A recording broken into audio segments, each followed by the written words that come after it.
على بركة الله مشاهدينا الكرام، مرحبا بكم معنا في هذا البث المباشر اللي غادي نكشفوا لكم فيه أخطر عملية نصب وقعات في المغرب، ولأول مرة بوجه مكشوف سمسار وسيط عقاري غيعترف أمام المغاربة وعلى المباشر أنه كان وسيط لأكبر عملية نصب تعرض لها شخص مسن واللي هو رئيس جماعة سابق معزول بجماعة سيدي بنور. عملية نصب اللي فقط مبلغ 25 مليار ديال السنتيم، وهذا السيد كان مشارك فيها في جميع مراحلها. أكيد غادي تسولوا أشنو اللي خلى هذا السيد أنه اليوم يفيق بعد سبات عميق ويخرج ويعترف ماشي فقط في شوف تيفي ولكن أيضا عند الضابطة القضائية وعند الفرقة الوطنية. مشاهدينا الكرام، خليكم معنا باش تعرفوا أن هذه القصة للعبرة وليست للفرجة. سمعوا مزيان اشنو وقع للرئيس السابق لجماعة سيدي بنور السيسي. السلام عليكم. السلام اختي فاطمه الزهراء، كلشي بخير الحمد لله. دابا الناس غادي يبقاو يسولوا فيك شنو اللي خلاك انت دابا بعد هاد السنوات تقريبا شحال من عام؟ هادشي وقع في 2021. 2021 شحال كانت عندك من عام ديك الساعه؟ 2021 تكون عندي شي 34 عام. 34 سنه. يعني واحد الانسان شارب عقلو بعقلك. انت الاب ديالك الله يرحمه حسب المعطيات اللي توصلت بها كان وسيط عقاري وكان من خيره الناس، كان الله يعمرها دار، ما كيزور ما كيدي حق بنادم، انسان كانت عنده سمعه طيبه في سيدي بنور.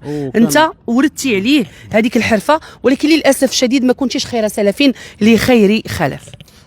كان وقع لي تلاقيت بهاد الناس هادو، هما اللي خلوني خرجت على الطريق ومشيت معاهم في داك الشيء ديالهم هما، ولكن كاينه ظروفات كثيره اللي خلاتني مشيت مع هاد الناس هادو. قبل ما نوصل الظروفات اللي خلاتك تمشي مع هاد الناس هادو، شنو العلاقات ديالك برئيس الجماعه السابق ديال سيدي بنور؟ انا هو الوسيط العقاري. شنو علاقتك به؟ فين تتعرفوا قبل ما توصل للوساطه العقاريه؟ الوالد ديالي كان هو اللي كان كيخدم معاه وكان شاد لي التجزئه ديال المستقبل اللي معروفه في سيدي بنور، وكاع الناس الاولين ولاد البلاد كيعرفوا بان الوالد عندي وكيعرفوا بان هذاك السيد كانوا صحاب جامعهم الخدمه وجامعهم العشره وشاركين الطعام. ملي كنتي نتايا باقي ما تزاديتيش، انا باقي ما وباك تعرف هذا السيد هذا، كيعرفوه كيخدم معاه، وهاد الناس هذو الله يعمرها دار، والوالد عندي ما شاف منه ما الخير. مات باك بقيتي نتايا بقيتي كتعرف هذا السيد.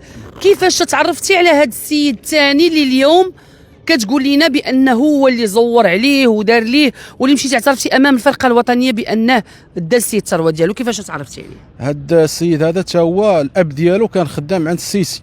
وكان باقي في الحياه. الاب ديالو باقي في الحياه. كان خدام عند السيسي في العزيب، والسيسي كيعرف الام ديالو مسؤوله في المحافظه وكيعرفوا محق المعرفه مزيان. عائله ما كيخليش شي شكوك اللي غتدخل بين هاد الناس هاد. صافي. يعني نتايا بحال ولدو، الاخر بحال ولدو، السيد رئيس جماعه ومعروف اصلا انه من اعيان هذيك المنطقه وانه من اثرى الاثرياء ديال ديك المنطقه اللي اليوم الثروه ديالو اصبحت على كف عفريت. اذا هنا غتبدا القضيه، غتبدا بخصوص واحد الارض فلاحيه اللي كتبلغ المساحه ديالها 19 هكتار، 9 في مدينه في المجال الحضاري و10 خارجه في مجال الفلاحي. هاد الارض هذه اللي سبقوا بان السيسي دفع ليها البلون ديالها وعندها الوثائق ديالها كل شيء، كانت كتنقصها الا الصبغه الفلاحيه هي اللي كانت خاصه الصبغه الفلاحيه، خاصها تحيد عليها الصبغه الفلاحيه باش ممكن انهم يديروا عليها عمارات سكنيه. كتضم 360 بقعه. نعم. فيها حمام كبير وتيرانات القرب ومهم 360 بقعه. لجأ لك انت السيسي وقال لك انا راه بغيت نبيع هذه الارض؟ لا، السيسي ما عمره كان باغي ما لجاش لك، ما عمره كانت عنده فكره. من بعد اتصل بيا هاد اللي دعا راسو انه مقاول وعنده ناس كبار كتعرفوا انت بحكم انك كتعرفوا انتم ولاد دوار واحد، جيران كنسكنوا ببلاصه وحده. اتصل بك؟ اتصل بيا وقال لي بغيت نشوف السيسي، وهو كيعرفو غير عارفني انا هو الوسيط باش نساعدو. فهاد العباره خاصني نساعدو انا، اللي ما ساعدتوش انا ما كاين والو. بالفعل جا عندي وساعدتو وديتو عنده وقال لي انا غنحيد رفع الصبغه الفلاحيه ديال هذيك الارض. قال لي كيفاش صيفطو شكون؟ هو قال لي انا مقاول وعندي ناس مسؤولين ديالو اللي كنعرفهم غيسهلوا لينا اننا نحيدوا الصبغه الفلاحيه لهذيك الارض وتدخل في المجال الحضاري وتولي تقدر انك تبني فيها. وطلبوا لي دوك الناس، طلبوا لي مجموع ديال 400 مليون ونحيد رفع الصبغه الفلاحيه. هذه الهضره قالها هذاك اللي يدعي انه مقاول بالحضور ديالك، قالها السيسي. انا زكيت لي هذه الهضره وقلت لي بالفعل هذا السيد راه يجيب رفع الصبغه الفلاحيه. وعلاش زكيتها؟ انا الشوك كيدوي المسؤولين قال لي ملي غنحيدوا رفع الصبغه الفلاحيه غادي نعطيك بقعات هنايا وغادي تستثمر حتى وتولي تبني وتبيع، ما تبقاش دير طمعك عقاري. طمعك. قال لي انت غادي تولي خدام معنا هنا. انا قلت ليه صافي حتى انايا زكيت معاه وسولني قال لي واش هذا السيد نيت هذا الشيء اللي كيقول الثقه وهذا الشيء. قلت لي راه مشيت معاه وكنسمعوا في التليفون وعرفوا راه ولد داك السيد اللي خدام عنده. عارفوا حق المعرفه مزيان، وعارف راه مو هي فلانه وباه هو فلان. صافي واكد ليه وجا عنده قال لي دابا شنو المعلومه. قال لي عطيني 400 مليون. قال لي السيسي ما عنديش 400 مليون، مبلغ كبير ما عنديش من نجيبو لك. قال لي غتعطيني غير الشيكات. تعطيني الشيكات انا غادي السيد صاحبي واحد مهاجر كان في ليبيا كلمه كيقولوا راه جاي فلوس قدافي. فهمتي عنده صاحبي راه انا جاي من ليبيا راه غيعطيني الفلوس اللي خاصني. عطينا الشيكات، غير الشيكات غنعطيهم ليه وغادي يعطيني الفلوس. وراه عنده شركه كبيره اللي غادي يدخلوا غادي باش نزربيو هاد الارض خاصها تبدا خدامه، ما خاصهاش تبقى بحال هكا. واقتنع بهذيك الفكره وعطاه الشيكات. سلموا الشيكات ديال 400 مليون. سلموا الشيكات ديال 400 مليون بالثقه هما الاولين، على اساس انه غيحيد عليه الصبغه الفلاحيه. الصبغه الفلاحيه نعم. من بعد مشاو اليوم غدا مشاو داروا اتفاقيه شراكه. وداروا اتفاقيه شراكه وهو هذا الشيء راه مخطط ليه من الاول ودوا مع النوطير ومفاهمين. داروا اتفاقيه شراكه علاش؟ داروها على هذيك الارض بانهم غادي يجزئوها وغيصاوبوها وغيحيدوا. هو مقاول غيتشارك معاه. غيتشارك باش تشاركوا. تشارك يلاه داروا واحد الشركه اللي صوبها اللي في طور الانجاز، يلاه صوبها اللي راس المال ديالها 10 المليون سنتيم. داروها الشركه باقا جديده وفي واحد السرعه، في واحد السرعه كبيره بزاف. السيد هادشي مخطط ليه من الاول. هذاك الشيء ما حنا انا باغي غير المشروع يكمل باش حتى انا نستافد، والسيسي باغي غير رفع الصبغه الفلاحيه، همو غير رفع الصبغه الفلاحيه. والاخر راه تينصب بطريقته. الاخر راه خدام مشروع ديالو هو النصب. صافي مشى عند النوطير داروا اتفاقيه ديال الشراكه وحطوا هذاك المبلغ ديال 400 مليون اللي سلموا لي هو الشيكات. قال لي انا سلمته الناس حطوه في العقد. داروا حطوه في العقد بانه راه سلم السيسي هذاك المبلغ. الفلوس اللي دار 400 اللي غتعطيني صافي هي ديالي انا غنديرها معاك في العقد شاركت معاك. والشيكات فينا هما؟ الشيكات بقاو عنده هو. هي 800 مليون. هي 800 مليون. وعلاش هذا السيسي كاع لهاد الدرجه مسكين مرفوع عليه القلم؟ ثقه بزاف واحد الانسان اللي كان رئيس جماعه يسلموا الشيكات على سبيل الضمان. تصنت لي الله يجازيك بخير اولدي. واحد الانسان كان رئيس جماعه في واحد الحزب اللي هو كبير، عنده درايه بالسياسه، عنده درايه بالخداع السياسيه، ما خلى انا عاطيك شيكات ب 400 مليون وتعاود تكتبها لي في العقد ولينا ب 800 مليون وهادشي كلشي ما عاقش به السيسي. هادشي ما عاقش به السيسي في الاول. انت ما عاقتيش به؟ انا كتبه لي من الاول الطريقه ديال النصب ديال السيد راه كاينه. وما عليناش انا ناخذ على البقعه. انا ناخذ غير ماشي بقعه، كنتكلموا راه قال لي بقع ديالك غادي تاخذهم. نتكملوا على واحد المبلغ كبير. صافي من تما بدات العمليه ديالنا. انا بقيت ساكت انايا ما تكلمتش ما والو. هذا السيسي هذا راه باع البقاع الناس ب 6 المليون 8 المليون في الثمانينات، باعهم ليهم بالكونترا بالمليون بال100,000. الناس راهم هما ساكنين في المستقبل. يشد مع عندهم 100,000 مليون بالكلمه. عمره ما كانت عنده شي نيه ولا عنده شي مشكل مع شي واحد ولا ما عليناش. شنو غيوقع من بعد؟ من بعد هذا السيد هذا كيتصل به كيقول ليه اليوم غدا اليوم غدا، ما كاين حتى شي حاجه. ما حيدوا لا الصبغه الفلاحيه ما كاين والو. مده ديال شي 15 يوم ما كاين حتى شي حاجه. من بعد هو اتصل به قال لي ولدي علاش ما بقيتيش شنو كاين؟ قال لي لا راه يكون خير ان شاء الله. مداز واحد المده ديال شهر تقريبا، درنا حنا العقد 20/5 2021. 21/6 جا العزل ديال الرئيس. كانت هذه حتى هي واحد ضربه موجعه وساهمات خلاته يزيد في النصب ديالو ويزيد يعني ياكد هذاك القيمه اللي كانت عنده، ذاك المنصب وذاك النفوذ اللي غيقدر يحميه راه ما بقاش. هو نصب عليه ب 800 مليون وهو باقي رئيس.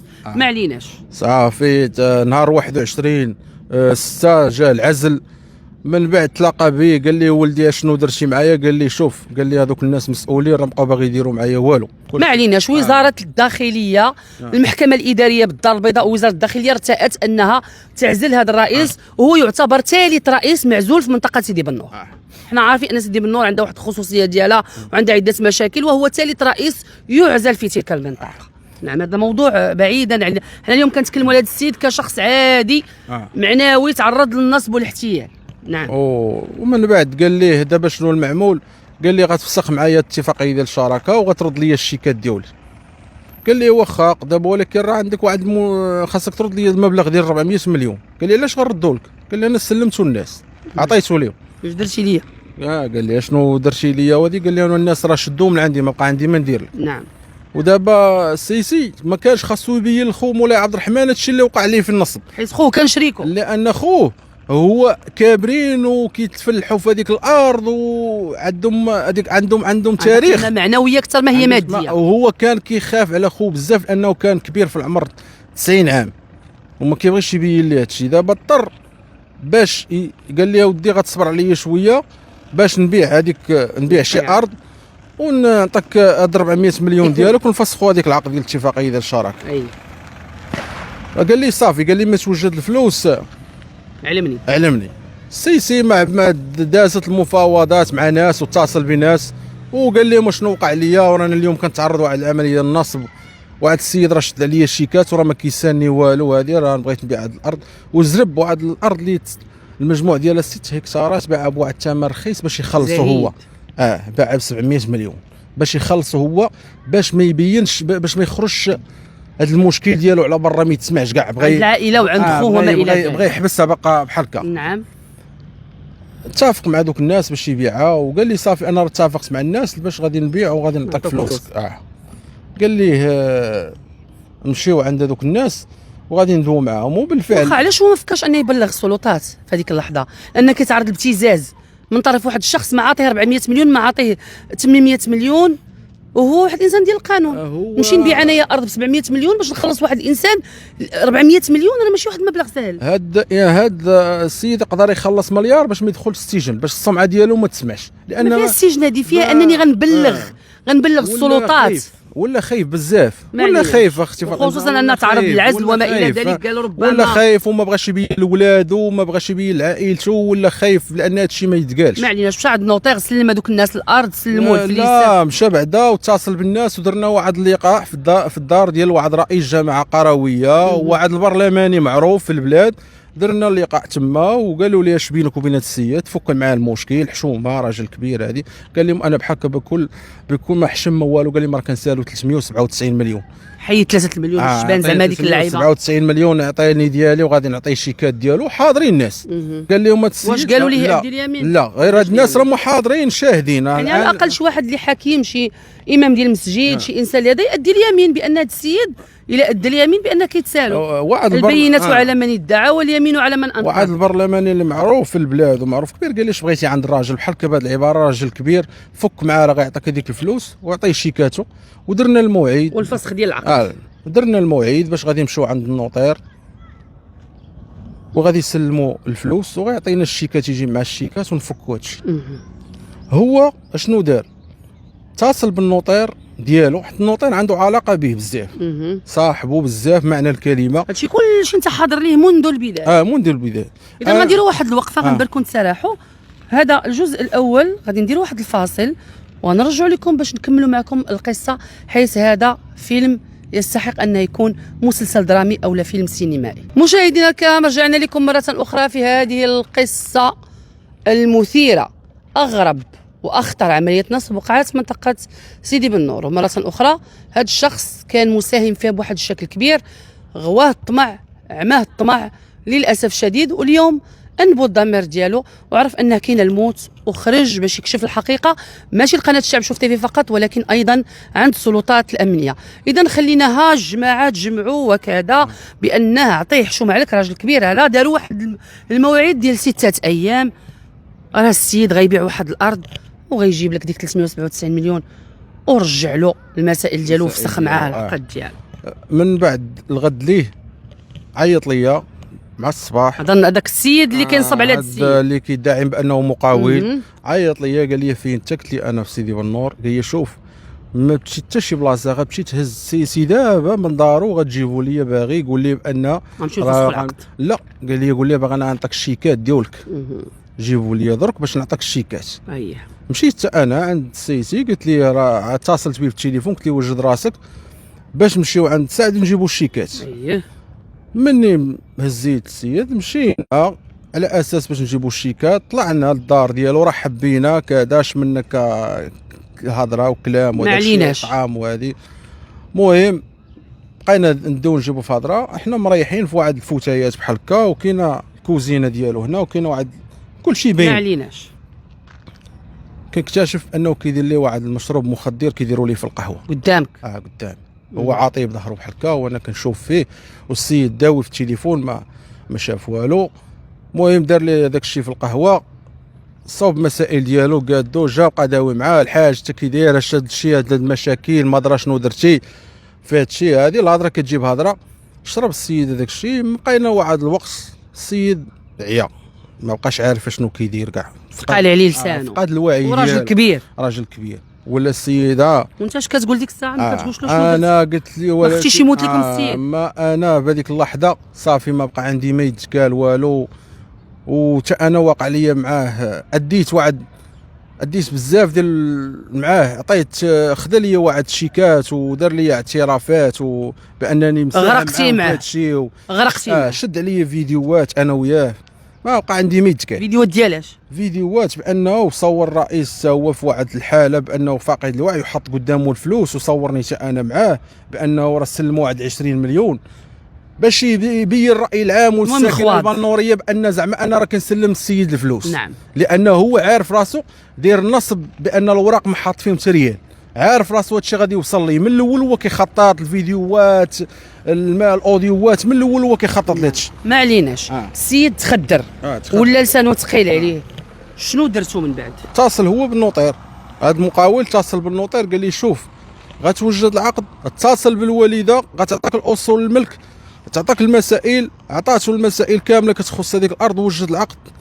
ما تلقى حتى اتصال النوطير من عند السيسي كاع. هذيك 19 هكتار ما عمرو تلقى شي اتصال من عند السيسي، ولا قال لي باغي نبيع شي ارض، ولا عمرو قال لي شي ارض باغي نحط الثمن ديالها ولا بشحال باغي نبيعها. ما عليناش. اتصل بي قال لي وجد الارض، دير الثمن، حط 900 مليون، امين غادي يجيب لك، ودير وكاله ديال واحد الارض اللي كانت عينو فيها حتى هي، ودير وعد بالبيع خالص، ودير فسخ ديال هذيك الاتفاقيه. بقينا قال لي شوف دابا غاديك امين غتفسخ هذيك الاتفاقيه ديال هذيك الشراكه. ومشينا باش نفسخوا فسخ الاتفاقيه ديال ديك الشراكه. وصلنا واحد الوقت بالليل مأخرين من جديده لسيدي بنور، وصلنا مأخرين لقينا النوطير كيتسنى فينا قدام في الشارع قدام واحد القهوه، الناس كيشوفوا فينا. السيد فاقد واحد في الطوموبيل، حنا في الطوموبيل ما نزلش، سينا على فسخ الاتفاقيه ديال الشراكه. سينا ولا بصم؟ لا سينا فسخ اتفاقيه ديال الشراكه، ودار مع دوك الوراق، دار معاهم وعد بالبيع خالص ووكاله خاصه. نعم. دار فيها هو وعد بالبيع، دار فيه 900 مليون خالص. وما بقى عند السيد ما يقول ما عارفش راسو ديك الساعه السينا. هو عند بالو كيفسخ العقد. حدي مشيت وصلتو للدار. انت عرفتي على السينا؟ عرفتو السينا على فسخ اتفاقيه، ولكن وعد بالبيع راه ما عرفتوش حتى دازت واحد اليومين وصيفطوا ليا. ولكن باينه السيد مادام تخدرهاش خدرو. خدرو باش يدير هذا باينه، اذا باينه شي حاجه ما هياش. ما عنيناش. وصلتي السيد لدارو عاوتاني. مشى السيد من بعد السيد راه بانه عنده راه دار غير فسخ اتفاقيه الشراكه. مشى عند دوك الناس يبيع لهم ديك الارض، باع لهم هذيك الارض، وسلموا الشيكات، جوج شيكات عند النوطير، واحد فيه 200 مليون وواحد فيه 197 اللي هي 397 سلموا جوج شيكات على اساس باش يسلم لنا الشيكات. خلانا عند النوطير قال كنهبط نجيب الشيكات من الطوموبيل، ودا الشيكات وهبط، دا الشيكات ديال الفلوس ودا الشيكات اللي كيتسالوا، هبط وخلانا حنا كنتسناو. دا حتى 397 اخرى 397 وبقينا حنا عند النوطير كنتسناو. من تاخر علينا هبطنا لواحد القهوه تحت، بقينا كنتسناو واحد الفتره. واخا كاع شاد الناس كاع مكلخين تسلموا قدام النوطير وقدام الناس. واش هاد الناس كلهم ثلاث درجه اغبياء؟ ما نعطيش ناخذ. هاد الناس كسر بزاف عليهم الضغط وصافي ما بقاش. شنو الاجراء اللي داروه دوك الناس من بعد ما عطاوش الشيكات وزاد بهم؟ زاد بهم من اختفى على الانظار، مابقاش كيجاوبهم. هذه اضطر باش يدير واحد الشكايه باش يقول لهم راه انني تعرضت للنصب وتعرضت لهادشي. السيسي لا، ولكن السيسي ماشي هو راه الناس الاخرين اللي عطاو الشيكات قدام النوطير. لا، النوطير اللي سلموا الشيكات. النوطير دار شكايه حتى هو. النوطير اللي سلموا. ما النوطير المهم راه الاقوال عنده، وراه غادي يعترف ولا شوف. المهم هادشي راه عارفه هو النوطير. امتى غيكتشف السيسي بان الارض ديالو عنده فيها وعد بالبيع ب 900 مليون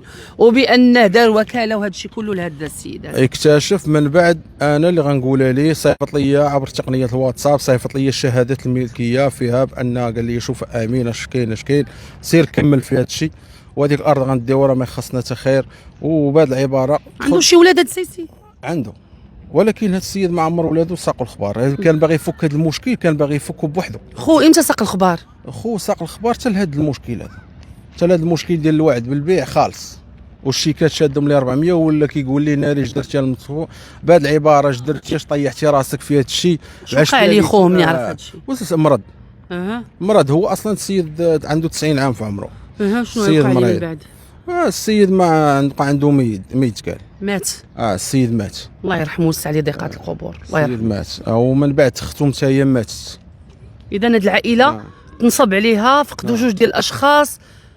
فين وصلت القضيه اليوم؟ ودابا السيد انت من بعد ملي عرفتي هذا الشيء كله فقتي انبك ضميرك؟ انا وقلت هذا الشيء، وكان كيهددني وملي عرفتو هربت لموريتانيا. انا عام وانا في موريتانيا، وكنقول هذا الشيء الناس سيدي بالنور، حيت عارفو كيدعي بالنفوذ ديالو في مواقع التواصل الاجتماعي. هو كيدعي بالنفوذ ديالو انه راه عنده الناس ديالو في الضابطه القضائيه والناس ديالو في المحكمه. هو كيقول يدعي هو. انا ما كنظلمش هذوك الناس، هو اللي كيقول فمو.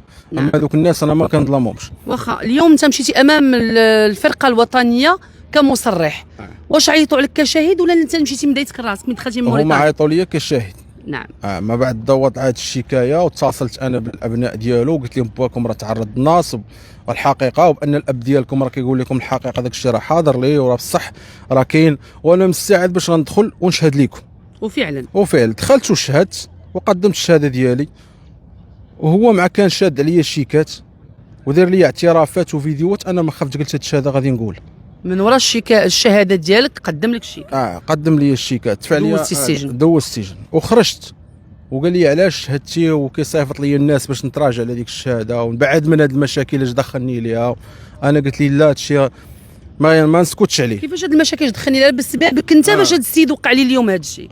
راك انت هو الوسيط والسبب الرئيسي بان اليوم هاد السيد هذا تعرض لعمليه نصب، وبان خوه مات واختو ماتت وفقدوا الثروه ديالهم كامله.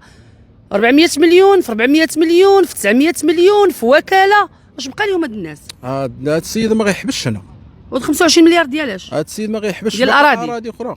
ما غاديش يحبس هنا، غيبقى ارض مورا ارض. وما كنتكلموش على الارض ديال 100 مليون، كنتكلموا على الهكتارات. ناصب غير على هذا السيد بوحديته الرئيس السابق ولا على ناس اخرين؟ هو بوحدو اللي شدو. نعم. وهذا السيد هذا راه ماشي هو اللي غتكون نفترض تكون عنده الفلوس غادي يبيع يشري مع واحد بوحدو. ولا السيد راه ما طلقوش. كيف ما قلنا ما يمكنش واحد عنده شركه راس مالها 10 المليون يلاه دارت غادي يشري ارض وعد بالبيع ب 900 مليون، والضابطه القضائيه ولا الفرقه الوطنيه تبارك الله راه من النباهه ومن الكفاءه ومن الجرأه ومن الذكاء ومن الحرفيه ومن المهنيه انهم غيقدروا يفكوا خيوط هذه الجريمه الخطيره اللي حتى انت متورط فيها. مستعد للعقاب؟ انا مستعد للعقاب، وانا قلت الحقيقه ومستعد عليه. ما عندي ما صافي، الحقيقه هي اهم كل شيء. لان ذوك الولاد ما بقى عندهم دابا ما يعيشوا، ما خلى لهم حتى حاجه. ولادهم كرفسين والسيد مات، وبان شردهم. وهذا السيد دابا راه هو مريض، لا حول ولا قوه، هو طريح الفراش، مريض بزاف. وهو السيد ومع ذلك باقي كيتهدد فيه ودافع عليه الشيكات، ولا زال حرا طليقا. هذا السيد لا زال حر، كيدعي بالنفوذ ديالو بزاف. كيقول لك انا عندي السلطه ديالي وعندي كل شيء ديالي، انت راه ما غاديش نحبس منك. وبالفعل هذا الشيء اللي كنت كنقول لهم عبر المواقع بانه شاد عليا الشيكات واعترافات، اليوم هو اكد دفع لي الشيك ديال 165 مليون اللي وعد الشركه صاحبه، دفعت لي الشيك ديال 165 وانا داخل السجن. الى عام بعت وشريت معاه، وانا عامين دابا، عام في موريتانيا و9 شهور في السجن. اش المعامله اللي كيفاش؟ بطبيعه الحال تحقق فيه الفرقه الوطنيه. هذوك الناس راه ما كيلعبوش وحتى شي حاجه ما كدوز عليهم. قبل ما نختموا شنو الرساله ديالك؟ الرساله كنطلب من رئيس النيابه العامه بالرباط وبالناس يفتحوا تحقيق في هذا الملف، وغادي يلقاو فيه خروقات كثيره، ومنهم ناس في المحافظه وموثق، ناس اللي ساهموا في هذا الشيء، وتا انا من الناس اللي كنت انا ساهمت معاهم. ما يفتحوا تحقيق ويلقاو هذا الكلام ديالي كنقولوا بان هذا السيد راه الفلوس تحطاتها في الوراق. هذا السيد السيسي راه ما شادش 4 ريال في هذا الشيء، بالعكس هو مشات له فلوسه. وباقي دابا روشيرشي السيد كيقول لهم انني كنسالو 400 مليون، وباقي عنده حمام حتى هو باغي يحجزوا لي ذو في المزاد، كيقول لهم انا باقي كنسالو ما غنتفرقش عليه، تنصيفطوا للحبس ويموت في الحبس بهذه العباره بحال. تبارك الله عليك. اذا مشاهدينا الكرام، كيف ما قلت لكم، قصه كتستحق انها تكون عمل درامي او مسلسل تلفزيوني او فيلم سينمائي، علاش لا، بوجه مكشوف. وسيط عقاري يعترف بعد ما انبو ضميره وهو مستعد للمحاسبه ومستعد انه يدخل للسجن بسبب أنه في يوم من الأيام كان وسيطا لأكبر عملية نصب وقعت في سيدي بنور، 25 مليار. مشاهدينا الكرام، نختم معكم هذا البث، وأكيد لنا عودة في الموضوع. إلى اللقاء.